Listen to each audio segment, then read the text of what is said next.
April 13, 1999, Michigan courthouse. A 70-year-old man stands before the judge. The moment of the verdict has arrived. This is a court of law. His name is Jack Kevorkian, an American descendant of Armenian refugees. The entire country holds its breath. Dr. Jack Kevorkian preys on nothing more than a Mr. Ball. Because Jack is known as a Dr. Death. He is accused of helping 130 people pass away. Dr. Kevorkian with first degree. And the most shocking part, he admits it without regret. But he insisted he did nothing illegal. In court, he says, "Do you see a criminal? Do you see a murderer? Do you see what he calls a killer? If you do, then you must convict. And then take the harsh judgment of history, as I said. But even a harsher judgment of your children and grandchildren if they ever come to need that precious choice when they really do need it." The story is far more complex than it seems. June 1990. A call comes into the police station. The calm male voice states, "There's a van in the city park. Inside, a woman who is no longer alive." Officers arrive quickly. They find the van. In the back, a lifeless body. Next to the vehicle, Jack and his sisters. But they don't take him into custody. Why? To understand this, we need to start from the beginning.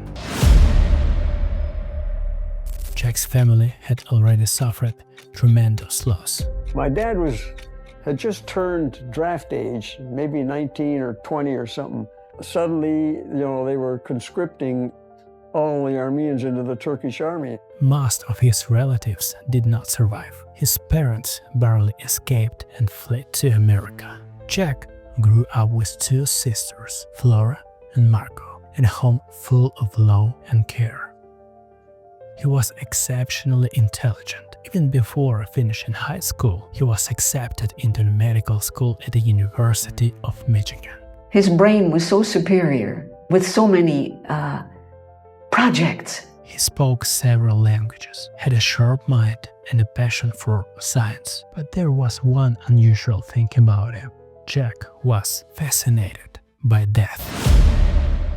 You don't know where you came from, you don't know where you are, and you don't know where you're going when you die. Period. Never gonna know. Religion ain't gonna explain it, science isn't gonna explain it. That's all there is to it. And you've got to accept that fact. If you do, then death is its terror. It's part of life.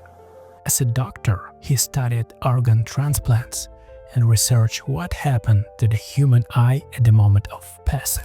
It had to do with transplant surgery. It was much harder to know back then when somebody died. He examined body, took photographs of polyps during the final moments. Then tragedy struck his own family. His mother was diagnosed with cancer.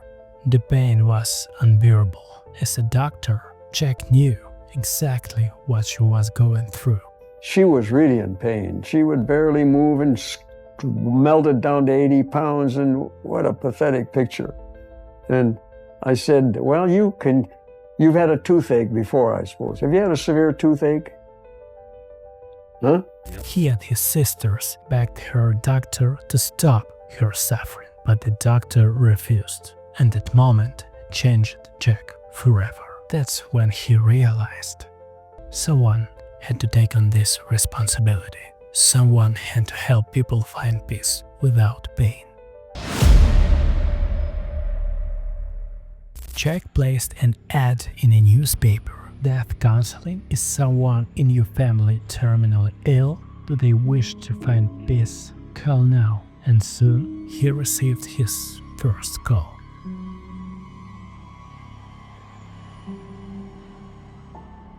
We're videotaping a conversation with Mr. and Mrs. Atkins. Janet Atkins from Oregon. She had Alzheimer's disease. Her condition was worsening rapidly. She wanted his help. Have I encouraged you in any way to do this? No. In any way? Jack hesitated. Where should it happen? A hotel? A church? No. He chose a quiet city park. Inside his van, Janet took her final breath. Then Jack himself called the police. Officers arrived, found the van, Jack, his sisters, and Janet. But again, they didn't take him into custody. Why? Because technically he hadn't broken the law. When the patient hits the switch, the saline is cut off at the same time. Jack had invented a special device. The machine automatically times 60 seconds to turn this one on. The patient had to press a button themselves to release a lethal injection. The decision was entirely theirs, and so it began. America erupted in debate. The justice system faced an unprecedented dilemma. And in the process, Kevorkian has raised questions about whether the very sick... A person had died. Jack had been involved, but there was also a videotape interview where Janet explained her choice. Have I encouraged you in any way to do this? No. Authorities arrested Jack and charged him, but his sister Margot immediately hired a skilled attorney, Jeffrey Finger. So if there's any question about any legal proceedings, they should be directed to me. Together, they prepared for a battle against the system. For why I can't take a newspaper article into my client. What jail regulations are there that prevent Dr. Kevorkian from taking a look at this? On television, opinions were divided. On one side, those who saw Jack as a dangerous man playing God. Of religion, people who believe that it's God's will that you suffer and that you die the way God makes you do it versus enlightenment. They pointed out how he smiled in a court. Smiled today after a judge threw out first-degree murder charges against him. On the other, those who saw him as a savior. His phone wouldn't stop ringing. More and more people wanted his help. Then came the next case. What is your problem? I have cancer of the pancreas and I'm blind. And the next, and another. I can't breathe, of course. And every day it gets worse now. Don't you want to wait just a little longer and see if a revision? I've waited 12. For 10 years, Jack continued his work. Point after over 100 patients I helped that this is going nowhere. Then I got to dodge people at night and hide away, and this is going nowhere. I knew history. I knew somebody had to go to prison. 1998, another patient, another choice. Jack always recorded interviews with his patient before their final moment. They explained their pain, their suffering, and why they had made this decision. But this time, he recorded the entire process. He took the footage and sent it to journalists. And in watching these tapes, I get the feeling there's something almost ghoulish in your desire to see the deed done. But this time, the system struck back. I forced the prosecutor to arrest me. Prosecutors charged him again, and Jack made a shocking decision. He fired his lawyers. Are you dissatisfied with the services of your attorneys? Yes. He would defend himself because, as he said, he had to go to prison to prove his point. In court, Jack spoke with conviction. If I am convicted, I will starve to death in prison. The issue's got to be raised to the level where it is finally decided. And finally, the verdict was reached. Guilty. That's the way the world runs. Advance is slow, and somebody gets burned badly. At 73 years old, Jack Kevorkian was sent to prison. But his story didn't end there. Jack was a remarkable man. He designed round playing cards, childless bicycle, advertising visitors. He wrote 7 books. His paintings were exhibited and sold for thousands of dollars.